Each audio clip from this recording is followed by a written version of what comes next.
तुमच्या घरात श्रीयंत्र आहे का? असेलच. आणि तुम्ही त्याची पूजा करता का? माहिती नाही. तर जर का तुमच्या घरात श्रीयंत्र असेल आणि तुम्ही त्याची पूजा करत नाहीये, फक्त घरात अंघोळ घालून किंवा देवाची जी प्रार्थना पूजा आहे ती करून तिथे ठेवून देत असाल तर त्या श्रीयंत्राचा काही एक उपयोग नाहीये. ती फक्त धातू म्हणून एक वस्तू तुमच्या देवघरात आहे.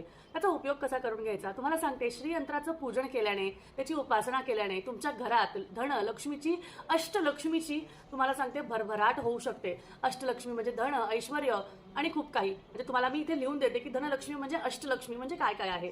तर तुम्हाला सांगते वीरलक्ष्मी, धनलक्ष्मी, ऐश्वर्यलक्ष्मी, संतानलक्ष्मी अशा खूप म्हणजे 8 प्रकारच्या लक्ष्मी आहेत आणि ह्या आपल्या घरात असाव्या म्हणून वैभव लक्ष्मीचं व्रत केलं जातं जे शुक्रवारी करतात. पण जर का आपल्याला ते जमत नसेल तर रोजच्या रोज आपल्या आपल्या श्रीयंत्रावर श्री सुक्ताच्या पठणाने कुंकुमार्चन केल्याने, त्याचबरोबर श्री सुक्ताचं पठण केल्यानंतर महालक्ष्मी अष्टक वाचल्याने आणि त्याच नंतर तुम्हाला जेवढ्या काही त्याच्यातले मंत्र असतील, जसे कमलात्मक मंत्र असेल, महालक्ष्मी